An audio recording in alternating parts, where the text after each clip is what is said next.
This week in Parashat Yitro, we read the Ten Commandments. Now, the Ten Commandments are universally known and accepted and form the basis of all the Western world's ethical and moral value systems.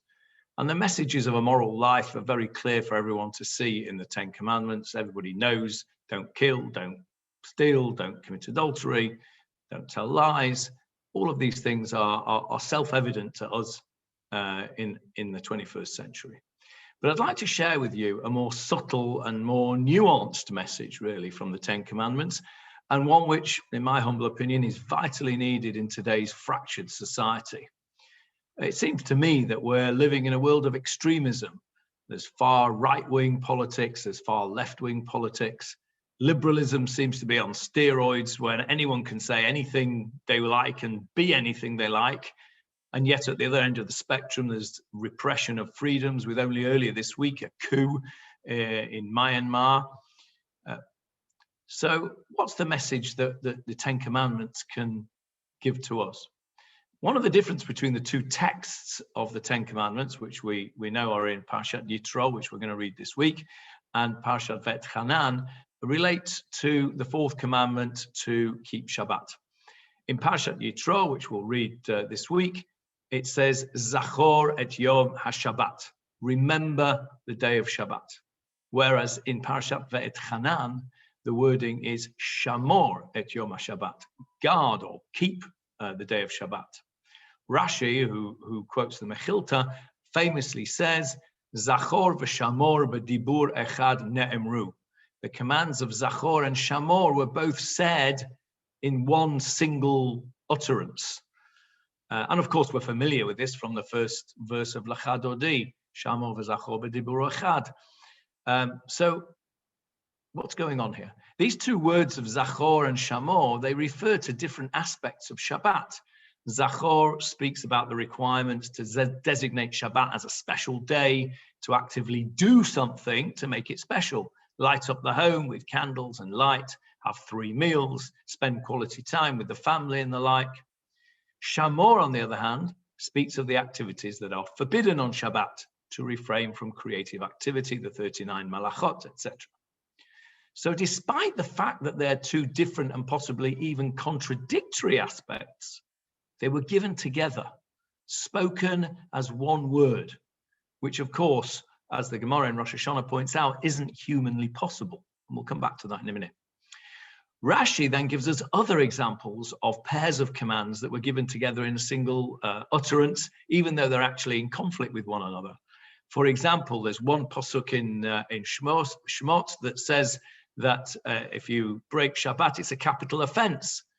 And there's another pasuk in Bamidbar which tells us to do sacrifices on Shabbat, an act which would otherwise be forbidden. So these two psukim, even though they are in a sense oppose one another, according to Rashi, these were presented b'dibur echad, in a single utterance. Rashi also gives the example of tzitzit, which requires us to tie woolen strings to a linen garment. But what about the prohibition of shatnez?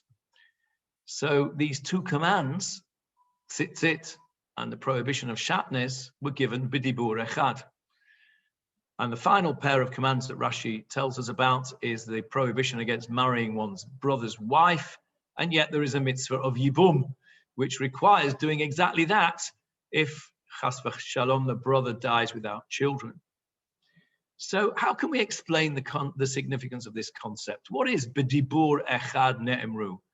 What is it that Chazal are seeking to draw our attention to with these pairs of differing and sometimes conflicting commands which were given in a single utterance, b'dibur echad ne'emru?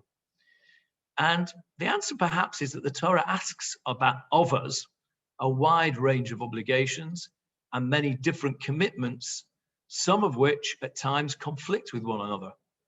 Certainly there are limits in time and energy and resources, and it's difficult to do everything we'd like to do, and it's difficult to do perhaps all the things we should do.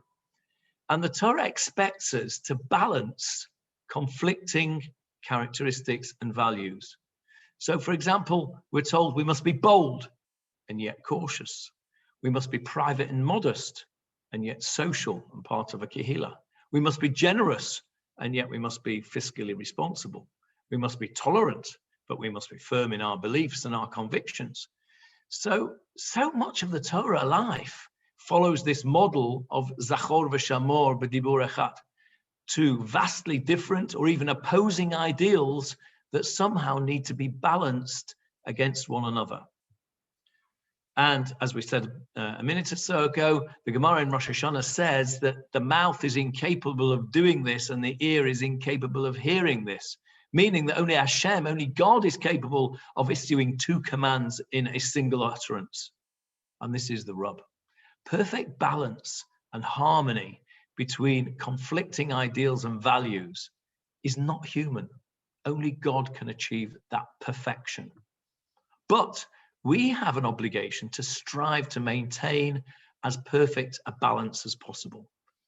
We can't exclusively focus on Zachor or on Shamor, on a particular religious value or requirement, without taking note of the other side of the equation. A Shabbat, which is all Shamor, you can't do this and you can't do that, you can't do the other, but no Zachor, no pleasure, no relaxation, no re-energizing of the body and spirit, that will be miserable, and that will inspire no one, certainly not our children. On the other hand, all Zachor and no Shamor, no framework, no structure, well, that just leads to a free-for-all. The Torah has to be learned and understood and internalized and practiced in its totality, but with proper attention given to all its various components. Balance is the key here. I know that we all think we've got the balance right. Anyone less from them means a heretic, and anyone more from them means a fanatic. But in a world of extremes that we have today, perhaps the message of Shamor v'Zachor b'dibur echad is to take the Rambam's advice and tread a path of moderation, striving for harmony and equilibrium in all aspects of our life, both between man and society, and also between man and the Almighty. Shabbat Shalom.